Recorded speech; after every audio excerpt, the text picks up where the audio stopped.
Hey, it's Adam, and I'm super excited to introduce my comprehensive guide to understanding masculinity. This is going to be a 4-part series. In this first part, we're going to talk about the difference between masculine and feminine energy.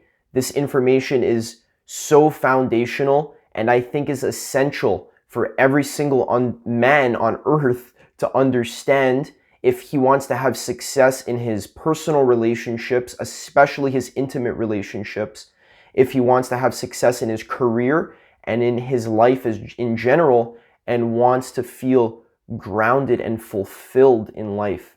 It's key to understand masculine and feminine energy. In the next part, we're going to talk about discovering your purpose and practices and techniques that I've personally used to discover my life purpose and how you can do that for yourself. That's a key to masculinity.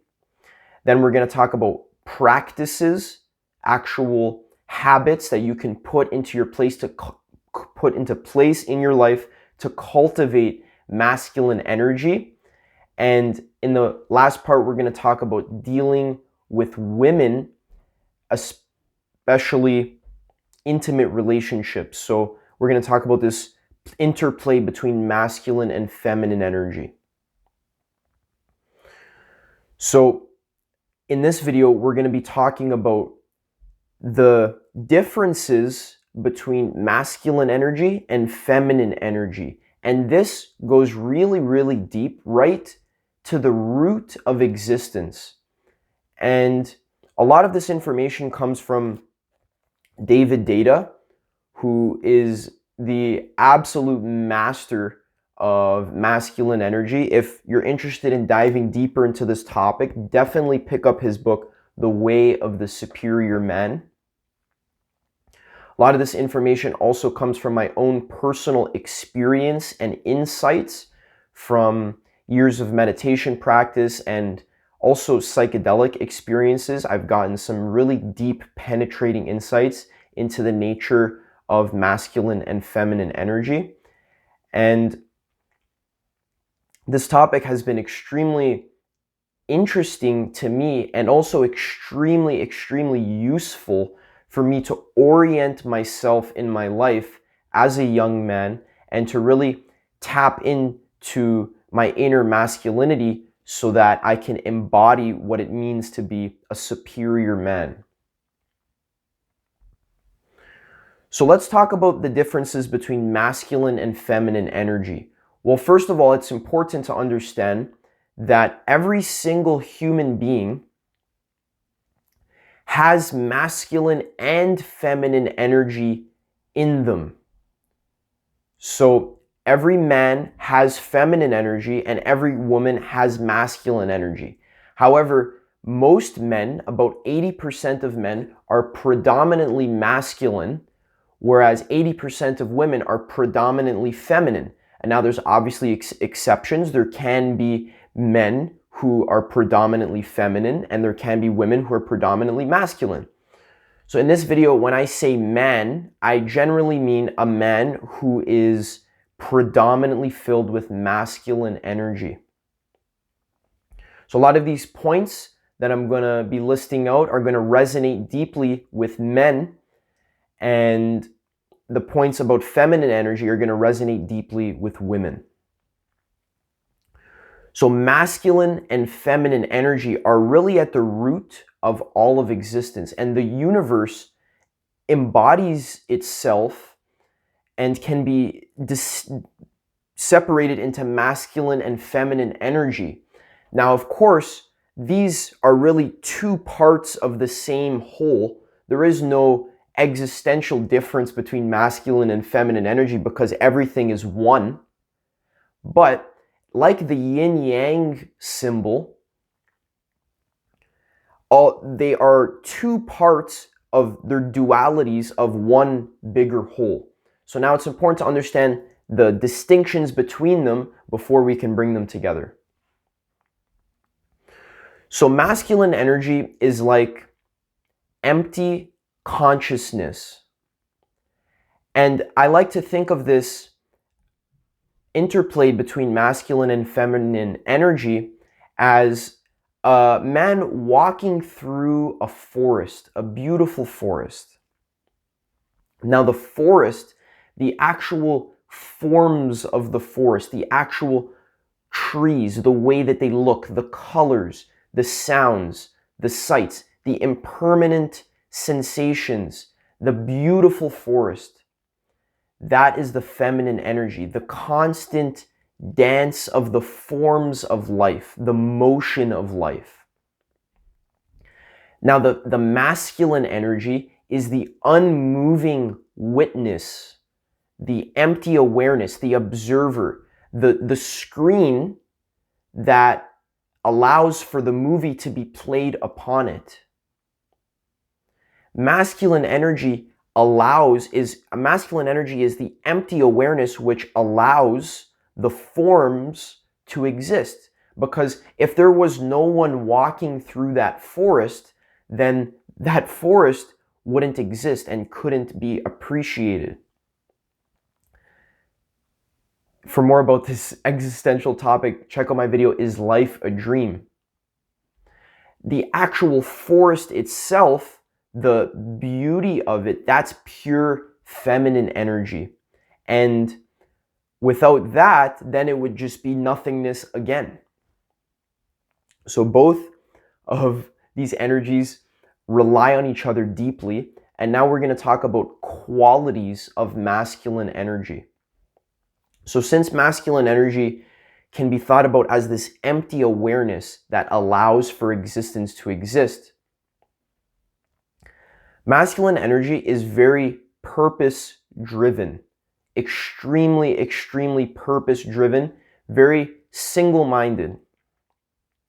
So a man is in his masculine energy, and a woman is in her masculine energy, but a man is in his masculine energy when he is achieving a goal, when he picks a certain mission or a certain purpose and aligns his life to that purpose and does whatever it takes to get there.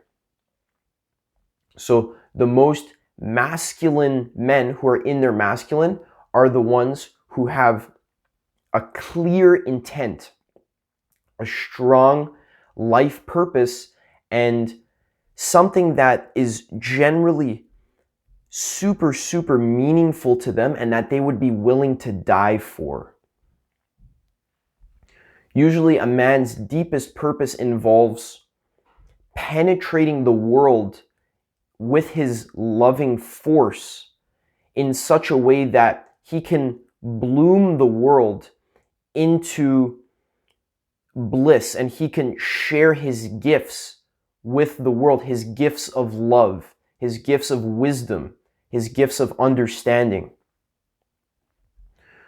So the masculine is in his core when he is on track with his purpose.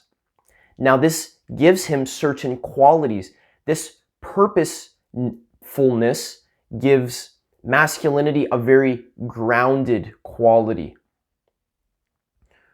That means that the superior man who is embodying divine masculinity, nothing can take him off of his course. Nothing perturbs him. Nothing can sway him.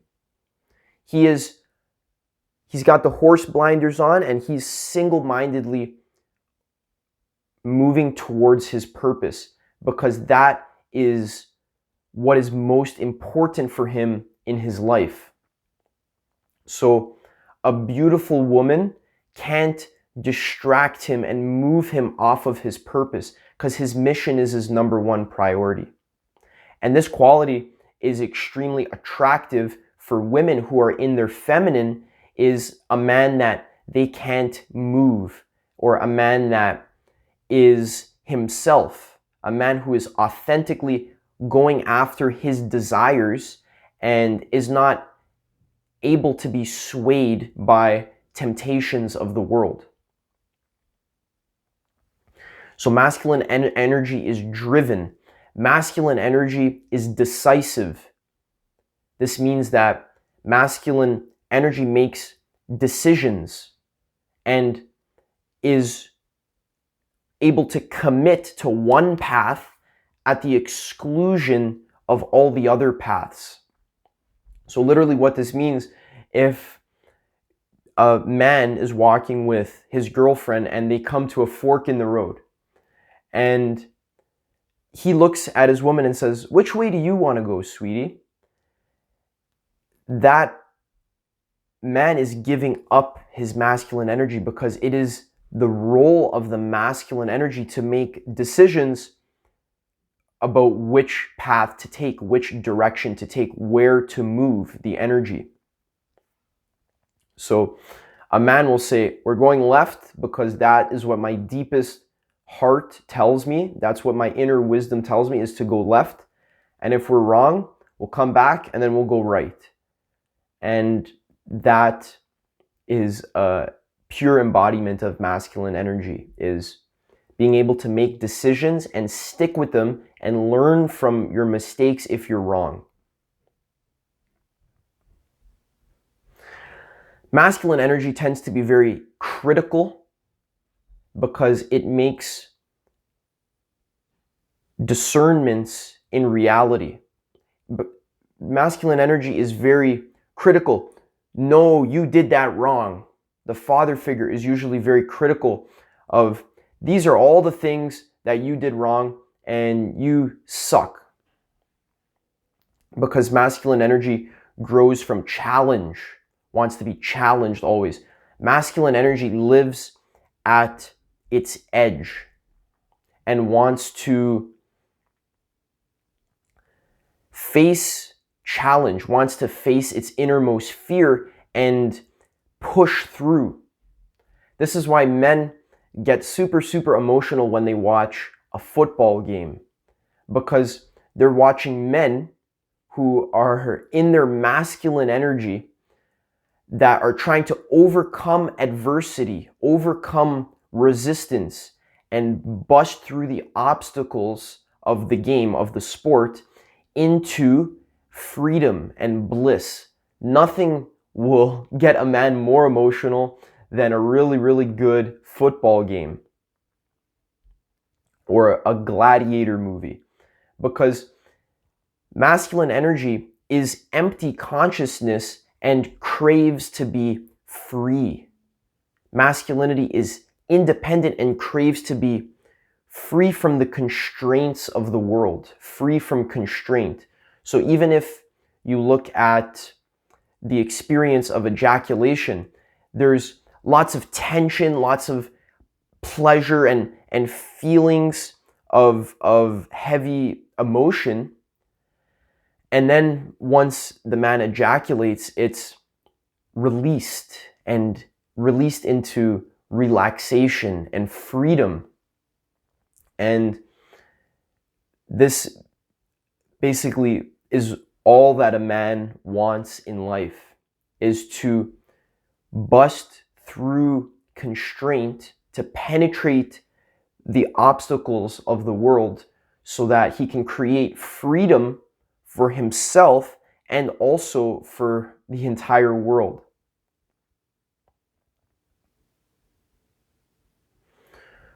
So this emptiness that the man craves is what masculine energy is. It's empty consciousness.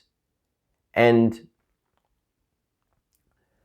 going back to the point of men being very critical, masculine energy, if you look at the difference between masculine compassion and feminine compassion, masculine compassion is very critical and telling you all the things that you do wrong.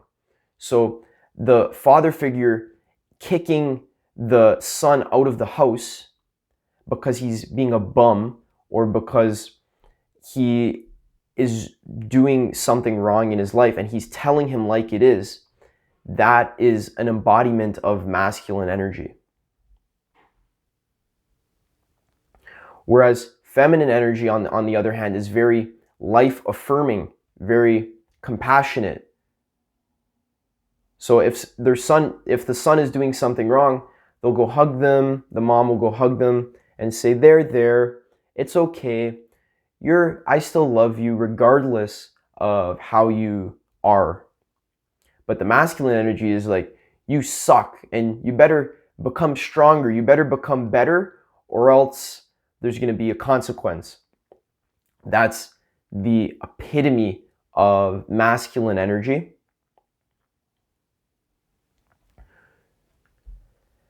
The core desire of masculine energy is to give their gift to the world. And I have a beautiful quote from David Data right here. The superior man is not seeking fulfillment through work and woman because he is already full. He's already full in his purpose. When you are identified with the emptiness of consciousness, then that experience is actually very fulfilling. And that's all that you want, because that is pure, total freedom. For him, work and intimacy are opportunities to give his gifts and to be vanished in the bliss of giving. That's what masculine energy wants, to give his gifts to the world, his gifts of love, so fully and so completely that he literally dies in the act of doing so. So imagine a gladiator going to war and slaying 100 of the enemy soldiers to protect his village and for the greater good of his entire country and everything good in the world that he believes in. He slays 100 of the enemy soldiers and fights to his very last breath. Maybe the enemies will cut his arm off, but he still fights. Maybe they'll cut both of his arms off and he still fights, because the masculine gives himself 100% as a sacrifice to his purpose. So now let's talk about feminine energy, the qualities of feminine energy, the forms of life, the ever-flowing dance of life. Now, if you literally look at your hand right now, this is going to get very existential, but if you literally look at your hand,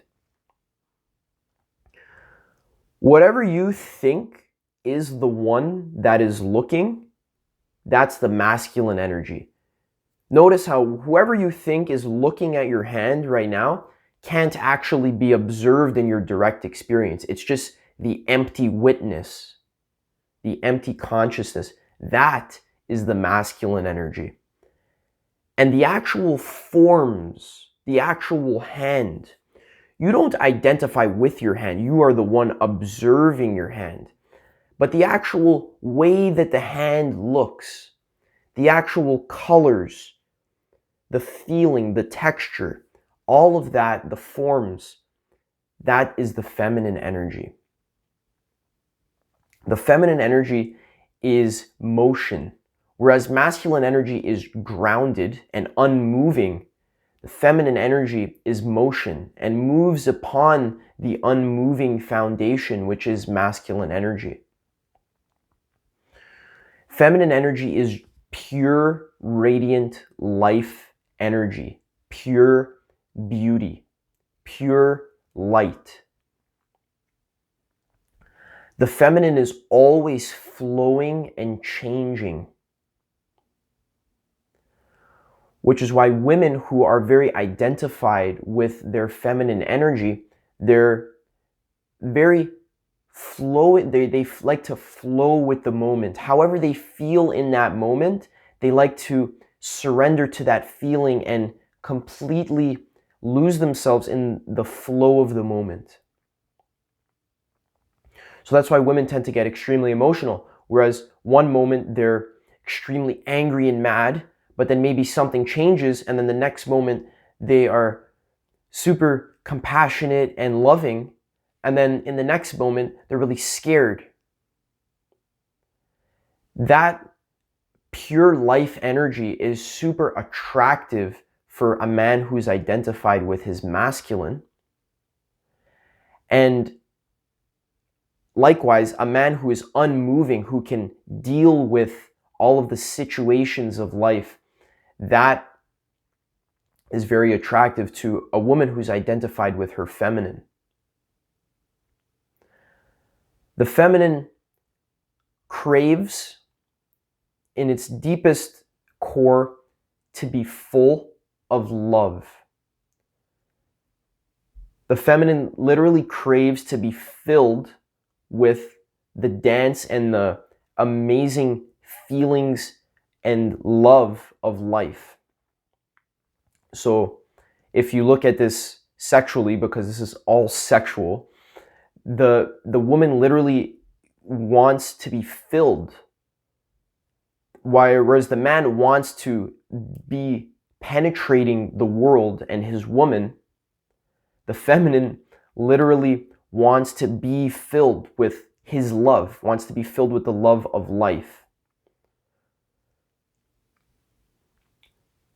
So if you look at why a woman eats or why a woman talks to her friends, she's always in the flow of the moment. So David Data had a really good example. If a woman is doing some work and the baby's crying, she has to stop doing her work so that she can go and care for the baby. But the masculine, when the masculine is doing his work and the baby's crying, he doesn't give a shit. He's getting that work done. He says to the baby, I'll be with you in 30 minutes after I finish my work.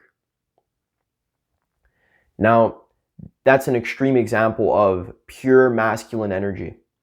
And feminine energy is very flowing with the moment, goes with the flow. Feminine energy is life affirming and says yes to life and loves and accepts life exactly as it is. Whereas masculine energy is very critical and says, no, that's not the way things should be. I want things to be this way, because the masculine is always holding a vision of his purpose and how he wants the world to be. Whereas the feminine is life affirming and loves life warts and all, which is very beautiful. So that son who is goofing off and not fulfilling his purpose, the mom will be very loving and compassionate and radically acceptant of him, even though he is not doing what he's supposed to do according to the dad, which is the masculine figure. So let's look at some qualities of the masculine man. A lot of these I've already spoken about, but there's some qualities that are extremely deep, extremely existential, that aren't spoken about very frequently on the masculinity channels on YouTube. A lot of the masculinity channels just talk about having a purpose and fulfilling your purpose and being grounded and working out and being strong and being good with women. Those are all qualities of the masculine man, but those are really the surface level qualities. There's a lot of really, really deep existential qualities of the masculine man, which I'm excited to talk about right now. But first, a man has a mission. The man understands himself deeply, and in doing so, understands the whole universe. A man is grounded. The superior man is grounded in his own being, his own emptiness. The masculine man is unmoving because he identifies himself with the unchanging consciousness. This is a good example of spiritual enlightenment. So a superior man who's fully in his masculine is basically spiritually enlightened. The man, he knows what to do. He knows the way. The way is clear to him. He knows himself deeply and so fully that he knows exactly what he has to do in every single moment. And he knows what needs to be done. And that this means he can be trusted. He's dependable. And a masculine man works extremely hard and trains himself to fulfill his purpose. So the gladiators, they train every single day for their entire life. The Spartans, they train so that they can fulfill their purpose of defending their country on the battlefield. And in the same way, a masculine man, let's say his purpose is to be a singer, and he wants to fill the world with his energy of singing and his love that is pouring out of him through the medium of singing. The masculine man, he trains his singing every single day so that he can be better, and better. A super good example of this is Eminem, whose music really embodies masculine energy.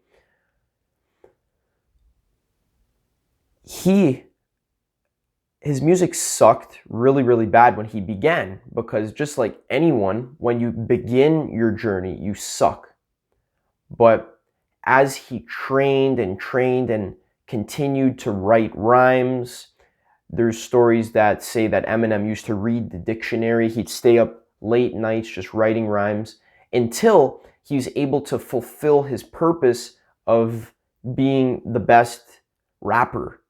That was his purpose, and he fulfilled it. He's the best rapper in terms of lyrical ability and voice and flow and literally everything.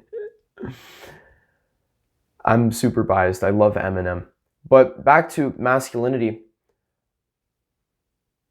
A man's mission is his number one priority. So he pursues his purpose at the expense of all of the daily tasks and distracting elements of daily life. He pursues his purpose independently of all of the challenges of everyday life, and that's his number one priority. A man lives on his edge, faces his fear. A man penetrates the world as he penetrates his woman. A superior man is non-needy. This is a super big one.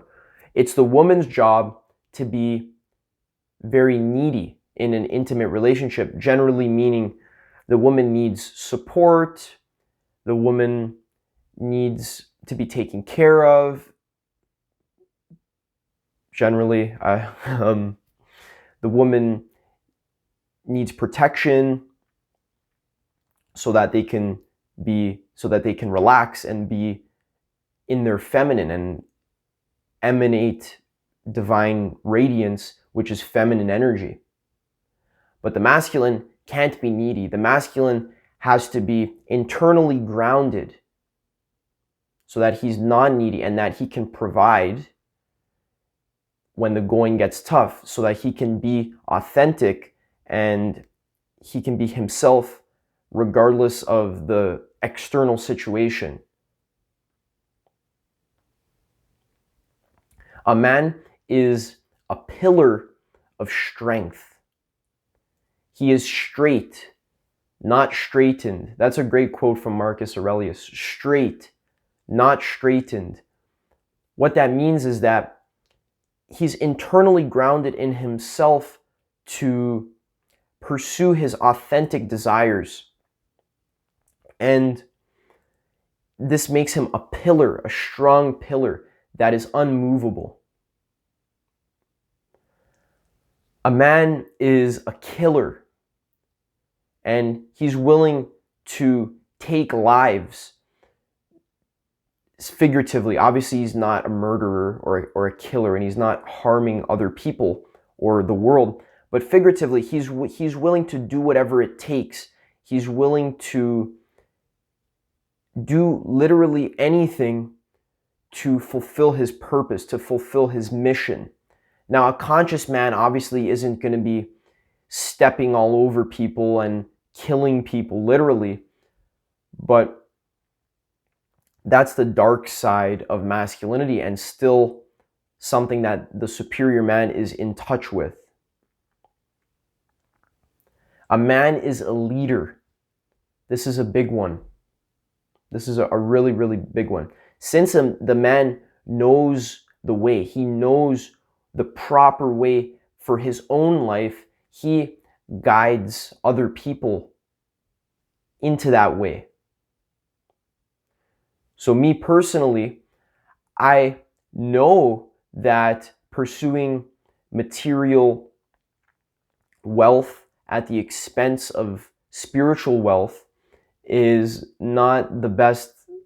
That's not the way. That leads to depravity and greed and egotism. Because I've been the wrong way before. It doesn't work. I've tried it. We've been trying it for thousands of years. These other ways, the ways of unconsciousness and egotism and separation, these are not the ways. This other way of inner growth, spirituality, and glimpsing universal oneness, this is the way. So a man is a leader. He leads, first of all, himself towards his own purpose and his own liberation so that he can lead others. So in a relationship, an intimate relationship, the masculine is responsible for moving the relationship forward with direction and leading the interaction forward. And the woman is responsible for basically just being amazing and being beautiful and being radiant and expressing the beauty of life, basically, in the moment. So to get even deeper, a man is connected to his spiritual core. This means that he's done the necessary spiritual practices and is grounded and connected to what it means to exist. He understands existence at its deepest core. And this makes him unmovable. Like I talk about in a lot of my other videos, this evenness of mind, this divine neutrality, that is a pure embodiment of masculine energy. A man is a creator of life because the universe is a creator, and his most deep spiritual core is that he is one with the entire universe. Therefore, he is a vehicle through which the universe creates. This is an interesting insight that I had on mushrooms. A man knows how to fuck the world. And he knows how to fuck his woman. The reason why I'm lowering my voice because there's other people home. But the reason why he knows how to do this is because he has been destroyed in his past. And the best way I can make an example of this is a kung fu master is able to destroy his opponents, able to absolutely screw them. Because when he was a student, his master absolutely destroyed him. So he knows how it feels to be destroyed. Therefore, he can destroy the world and destroy his opponents. Okay, so that's all I have for the differences between masculine and feminine energy. I've intentionally went through a lot of different examples and I've kind of said the same point but in different ways because I think that it's important to really grasp the depth of the differences between masculine and feminine energy. In the next video, we're going to be we're going to be talking about discovering your purpose, because this is the absolute key, the master key towards embodying your masculine energy. Without your ability to find your purpose and align your life to it, then there's absolutely no chance that you're going to be able to tap in to your inner masculine energy. So that's going to be the next video. Thank you so much for listening. I hope that you learned something from this video. And if you've stuck this far, thank you for sticking with me through me trying to articulate these really difficult ideas. I'll see you in the next video.